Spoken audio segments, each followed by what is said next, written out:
Morgan হোসেল তার বিখ্যাত বই সাইকোলজি অফ মানিতে লিখেছেন, সম্পদ কেবল জমানোর অভ্যাস নয়, টাকাটা কতটা বাড়ছে তার উপর নির্ভর করে। ধরুন আপনি প্রতি মাসে 3,000 টাকা জমাচ্ছেন, 5 বছরে মোট জমবে প্রায় 1,80,000 টাকা। এটা 8% সুদে রাখলে 5 বছর পরে হবে মাত্র 2,22,000 টাকা।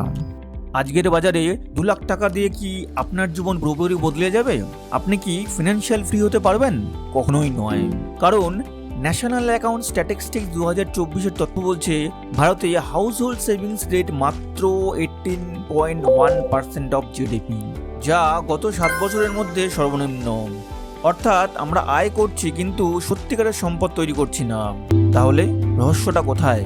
এখানেই আসছে আমাদের প্রথম বড় টুইস্ট। এমন একটা জিনিস যা আপনার জমানো টাকার চেয়েও 10 গুণ বেশি শক্তিশালী, অথচ 99% মধ্যবিত্ত মানুষ এটা নিয়ে মাথা ঘামায় না বলেই সারা জীবন ইঁদুর দূরে আটকে থাকে।